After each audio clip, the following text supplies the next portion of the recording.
G'day YouTube, my name's Lance. Welcome to Bundy Bear's Shed. Well, the weather report. Well, look, it's hot and sultry. Top temperature today, they reckon is 31, 32 in there somewhere. It's 6:30 in the morning, and at the moment it's about 23. So it's got a bit to go yet, but it is still muggy at the moment. I've just been outside buggering around, tidying up a few little jobs out in the yard and that, and yeah, it's bloody warm. But anyway, that's what we like. Yeah, I'd rather warmth than the snow. Some of my friends in Canada, Ireland and places like that, Denmark, send me messages about their minus 10, 20, 30s, and man, my bloody fingers wouldn't work in that, I'm sure of that. Yeah, I have a frosty morning and I got to sit out the front like an old lizard and bloody thaw out a little bit. But yeah, it's how it is. I suppose if you've been watching the news, you heard of that volcano, volcano in the Western Pacific Ocean. So when you come down from the pointy part of Australia, you have the Coral Sea, and then out further, there's the Pacific Ocean. And on the west edge of that, near Tonga, the Kingdom of Tonga, and I always think, you got kings run kingdoms, and in Australia we're a country, so work that out. Anyway, back to my story, so bloody bullshitting on. Yeah, about 5 o'clock Saturday afternoon, 5:30 Saturday afternoon or thereabouts, this big volcano under the ocean, and it bloody woofo, up she come, and yeah, chucked a big bloody eruption under the water. So the shock was unreal. Yeah, the hit was unreal. And anyway, Jude and I were sitting out the back, and like we're bloody ages away, and we didn't know about it, and we're sitting out the back, just having a drink and just getting ready for cooking a bit of dinner and things like that, and just watching the, just watching the end of the day, the birds flit around and that out the back, and we heard a boom, and then another one, and it wasn't a crack. It sounded like probably in the distance a truck tyre letting go, and boo. It was just a dull woof, and there was a big one, then a little one. And yeah, Kelly dog's looking, and we're looking, thinking, God, what was that? Because the first one went, and we thought, oh, what was that? Then there was another one later. And anyway, they were saying on the news about this eruption, so we put the time together, and we thought, oh, I wonder, was it that? Bloody surely not. But anyway, on the camping sites, Higgins Storm's chasing, and the weather sites and all that, there was people camping in Warwick. They reckon, they said the same thing. What was that? Sounded like a truck tyre exploding. People on the Gold Coast and Sunny Coast that were out camping, I suppose you had to be outside to notice, they heard it too. So we think that, yeah, and we probably wouldn't have known about it if we weren't sitting outside. And we reckon that was the aftershock of it, or not the aftershock, but the energy of it coming out. But it just seems odd that this thing went up at that time, and a little while later there's campers around Australia up and down the east coast saying, what was that? So anyway, perhaps it was, perhaps it wasn't. We sort of reckon it is, but you don't know. But and then there was a tidal surge, as in a tsunami, and they were saying they put out a warning all up the coast of Australia, the top coast, and I think around Indonesia and that too, although I couldn't be sure, about a tsunami.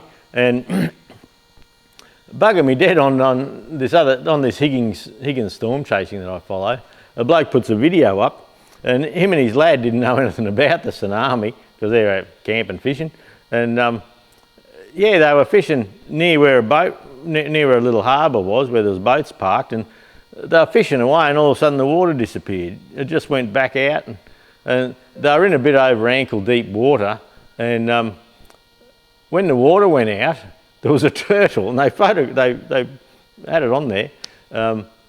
yeah, here's a little turtle left high and dry, you know, turtle this big, left high and dry. And they thought, God, what's going on here? And everyone sort of knows if there's a tsunami coming off and it draws all the water out first. And the extra water coming seems to draw the water out first and lets it rip in. And anyway, yeah, they're fishing away and the water disappeared and there was a bit of a surge come back in. They thought, this is odd, might just hop up out of this for a bit. But yeah, there was like a wave come in and the water level rose, but it was no danger or anything like that. But even down at, on the coast at Bundy here, they were saying to whatever you're doing in the water, hop out and just in case, you never know. So that was just a bit odd. Talking about the weather, yeah. So that was a yeah, an interesting bit of weather anyway. Yeah, I suppose it comes under weather. But the people of Tonga, they did get tsunamis coming in and it's done quite a bit of damage. No one's sure how much yet because the people can't get in. You know, the electricity and phones are all out. So let's hope they're doing okay. And it's not too bad. The highest part of Tonga is 28 metres above the sea level. So you can imagine a lot of people around the coast. So if, say, a 2 or 3 metre one come in, it wouldn't be real good, would it? I don't imagine. Yeah, so anyway, let's hope they're doing okay. You may notice that the lift cover's gone. I've been working away on this TE20. I want to get this 65 started. And look, we're nearly a month out of the year already, but trying to get time to work on this TE20 has been a real problem. And yeah, last week, like I said, I didn't have Monday off. I worked right through. I'd start at 5 and go through till 5 in the afternoon. One afternoon I had to shoot into town and have me booster shot. And we got the Land Cruiser, we got the mod done to the Land Cruiser, got the computer reflashed and got a service and they've adjusted wheel bearings and all that sort of thing. So it's only done 10,000 Ks, but they've done the 20,000 service. So good day, fair enough. I'm hoping, oh look, I don't want to promise anything, but I'm hoping to have this little T20 running that I can keep it running and test the hydraulics out. But what I need to do is do the PDO seal this morning. So I'm going to be filming the PDO seal. I've got a really nice PDO shaft here that's got no wear in it. And I was thinking, no, I'm going to use that, you know, have a nice shaft with no wear. But then I was thinking, well, this little T20 is never going to have an implement on the back that's driven by the PDO. So I might as well use my old worn shaft, reseal that, and keep this other one for some stage in its life when, well, you know, well, the good shaft if I put it on a tractor that I'm going to use for something. At the moment, with the thickness of the grass around the paddock, a little T20 just wouldn't cut it, I don't think. It sort of stood up, then it come down and got all messed up. But the back half of the paddock behind the dams, everyone calls them ponds. not us Aussies, just you overseas people. But on the dams, between the dams and Bundy Bear's shed, that's really good cutting grass and you can scoot along, no worries. So, but yeah, little T20 wouldn't cut the grass much at the moment. So what I've been trying to do this weekend and yesterday, I hopped up the shed here early, worked until lunchtime, and then jumped on the mower and I mowed all the way till past 5, 6 o'clock in the evening last night on the tractor and terraced around. So yeah, on the John Deere ride on mower for all the house yard, around the house yard and the front, and all around Bundy Bear's shed and the orchard. And, up the front we couldn't do any mowing last weekend, so it had been a fortnight, and it was like this. Yeah, the mower was nearly bogging down doing it. So, but up the back here, I got it done the day, I think it was Thursday before last weekend. So it wasn't so bad up here. It was pretty good going. Up the front, in front of the dam, between the dam and the house, there's a block there, and man, it was thick. I tried to do that late Saturday afternoon, and I probably didn't start till 3 o'clock in the arvo. Well, John Deere 1640s, you got 60 horsepower, but we were using all of them, and it was actually getting, I backed it off a bit because it was starting to get up round hot from working. So I had a look and the radiator wasn't blocking up. It was just such hard going. So I had a look at it yesterday. Now it's dried out some more. And what happened when I was cutting through this thick swath, and I've got a 5-foot slasher on the back that I made. And yeah, there was that much bulk of grass that actually laid some over. So now I've got stuff 2 days later sticking up out of there. So I'm going to let it dry out for the week. Next weekend I'm going to hit it again and see how we go. The John Deere tractor, the 1640, I was having dash light troubles and it was stuck in 4-wheel drive. So Saturday before I went slashing, I pulled it into the front of the shed here. And yeah, ages ago I did a video on the 4-wheel drive solenoid. Well, one of the terminals had broken off the 4-wheel drive solenoid. So for safety's sake, you need to, what they do, they put power into a solenoid to disengage the 4-wheel drive, make it into rear-wheel drive only. So that terminal had broken off, and so I was in 4-wheel drive. When I was turning, you could hear it, you know, working in 4-wheel drive. So I fixed that and I put a starter relay on it so that when I hit the key, I've got a big solenoid there straight from the battery, bang into the battery, into the starter, I'm sorry. And look, yesterday when I went to start it after sitting for a day, it started well. Sometimes it wouldn't. The test for that will be let it sit and give it a week and then just see if we still have voltage drop. We shouldn't have. I do suspect the starter's lazy, but a lazy starter, oh hello Sansa, a lazy starter often works cold, but when the heat of the engine gets into it and it builds up resistance in the windings, and some starters will work cold but not work hot if there's a problem inside. But this is the complete opposite. When it's cold, you've got to hop up and wriggle the steering wheel on a John Deere to relieve the hydraulic pressure to help the starter. And look, it worked okay. So I've got a couple of side screens. I usually leave the side screens off because the grass in our paddock, I usually wait until the seeds drop before I slash. When I say slash, and it's topping, you fellas call it topping overseas, I believe. And yeah, so I don't have the seed there that others do. So after slashing, doing the hard yards and the tractor getting hot, it wasn't blocked up. So yesterday I was right to go. So I've done the video on assembling the lift cover, and where your spring guide goes in, I've got a quality triangle plate at the back, and then the felt goes in this fella and it goes up there. We've got a little problem there where this one particularly, which is a new one, I've got to check whether this is a Sparex one or not. I can't recall, and it wouldn't fit in the quality triangle plate. And then because no one's got the little tin cover going over the top, I brought one in from Steiner, and I had an old guide that would go into the quality plate. I think it was a quality guide going into the quality plate, and that did go in. So this one is slightly bigger. I think they were all quality originally, but I'm not sure now.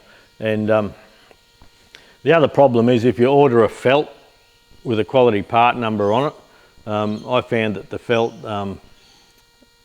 the same part number, one was about 2mm thick and one was 5mm thick. So the 5mm one's the one you want. So we're going to have to go through our stock and make sure if we do sell them, they're not the thin ones. The thin ones just won't work.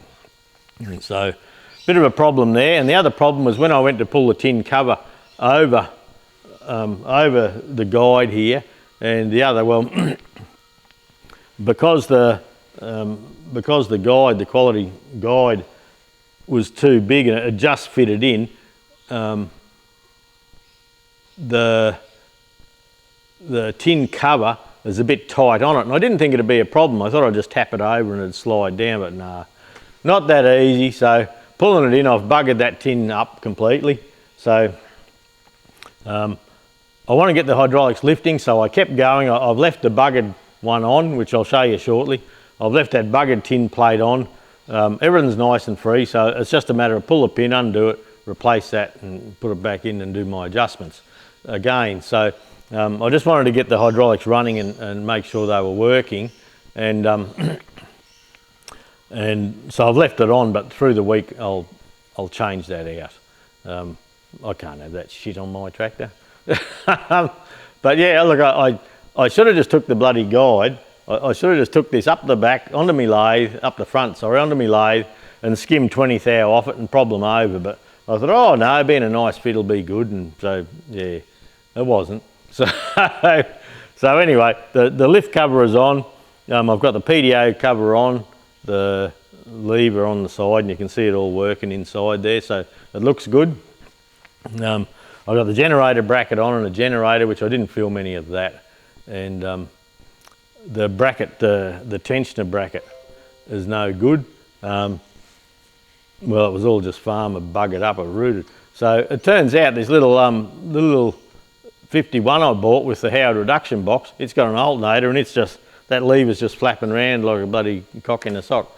So I'm going to nick that off there and put that on, so that'll fix that up with an original old part. Now, this is the air cleaner bowl off the 54 TEA, and I can see it had a little braze here, which I thought, oh, that doesn't matter, adds to the character. So I cleaned it all out and blew it out and bloody made sure it was good, scraped any crap off really, and filled it with oil and just sat it there. Well, the oil puddle, I didn't even bloody look, you know, and 6 pinholes in it. And I thought, oh, bloody 6. And yeah, I thought, well, if I can braze them all up, no worries. But yeah, brazing them all up, where do you stop and where do you start? You know, it comes to a stage where it's buggered. But we do have these at Queensland Tractor Spares, so I thought, oh, I didn't want to go and get a new one and put on the tractor, because I'm trying to keep it in its working clothes sort of thing. I've got this tractor in its working clothes, I've got the plough in its working clothes. I'm going to pair them up at some stage, and I didn't want to. So I went out the back, and on the old TED, remember the barn find tractor? I've been nicking parts off that. Like I pulled a bit off a carby for a fuller and all that. So anyway, the air cleaner bowl's come off the TED now, and it's on there. It's a good fit. The 51 and my 48, I think it's a 48 air cleaner, 49 air cleaner I have over there. They've got the clip-on bowls, where mine here, well, this one and the TED out the back, the later tractors, they have the clamp-on bowl like the 35.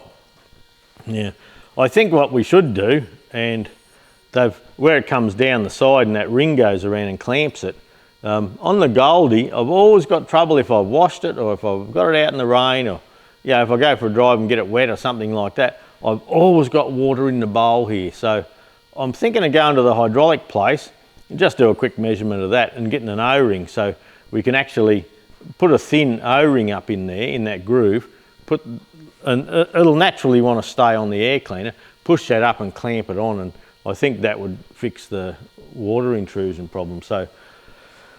So with the TED, if and when I ever get round to doing that, it's a tractor I've got to put a new bonnet on and things like that, because it had a Ford bonnet on it. And so if I get round to doing that up, it's got to have a new bonnet, a few new panels, so I'll probably put an aftermarket bowl on that and paint it all up, and that'll be good. So anyway, look, that's that's about it. Oh, a thing of interest, and I don't know if you get to watch it this long, is on a 23C engine. Now, I'm a member of Friends of Ferguson Heritage, and if you look up their website, it's a great site. Look, terrific forum. The blokes on there, they're ex-Fergie mechanics, factory workers, and it's a great knowledge base. And I'm in the Friends of Ferguson Heritage and the Harry Ferguson Tractor Club of Australia and the Ferguson Club and the FINA, Ferguson Enthusiast North America. And so I'm in a lot of things, but Friends of Ferguson Heritage, they've got a, if you look down the technical bit, they've got a great little thing about how the draft works, just a little animation. Pop in and have a look. And look, if you become a member, they pop out a terrific newsletter. It's a proper book, little newsletter. They send it all around the world. And yeah, get in and have a look. It costs you, there's a membership thing, and yeah, it's well worth it. You can buy merchandise and things like that. I tried to get a nice Fergie cover out of the Ferguson club the other day, and anyway, they said they're not shipping to Australia, so I might hit someone up I know in England, Ireland, and see if they can get a couple of them shipped to them, and then I'll pay all the freight and all to get them shipped to Australia, because the fella doing the Ferguson club merch, he's it's a voluntary thing and it's just a bit of a hassle, so I'm going to see if I can get someone to send them over. But yeah, on a thing with the Ferguson, Friends of Ferguson Heritage, when you become a member and you hop into the forum site, there's a lot of service bulletins. That's where I get a lot of my service bulletins and information on when things change. So look, for a few bucks, jump on. It's really well worth it. They have serial number stuff there, and I've got a lot of serial number stuff on my Queensland Tractor Spares website. I'm going to swap it across to Bundy Bear's Shed website in time. Bundy Bear's website, Bundy Bear's Shed, we've got it set up as a shop sort of thing, but look, that's not really working. So just having it as an information site might be a bit of fun. And yeah, we'll just see how we go. But now, Jonathan Hare from the Friends of Ferguson Heritage, Jonathan and I chat a bit, and he had a 23C engine, and if you Friends of Ferguson Heritage have a Facebook page and a Facebook members page, and he had a Ferguson 23C done up. It's industrial, beautiful. It's going to be lovely. Give you a bit of a woody. And he had a couple of head studs where the coolant was coming up, and yeah, he'd done everything properly. But it turns out on two head studs, there's a tin tube down there, and that tin tube had rusted out, and so he's put brass ones in, and that was of particular interest to me. I've never seen that before. Like I've never done that, but it was of particular interest because I've got Grumpy Dave's tractor over there, and it was getting water into the sump back when they had it, and I couldn't make it do it. But the other day I checked it, and I reckon there may be a 15th, that's a metric 15th, of coolant on the sump plug. So I'm not sure, but look, it's worth doing. Like, they had that head off 4, 5, 6 times and they couldn't. He had a Fergie mechanic, like the local Fergie farm mechanic, come out and work on it, and they put head gasket after head gasket, and they're saying these gaskets are shit, but there was never anything wrong with the head gasket. And they stripped the sleeves and all out looking for cracks. There was nothing.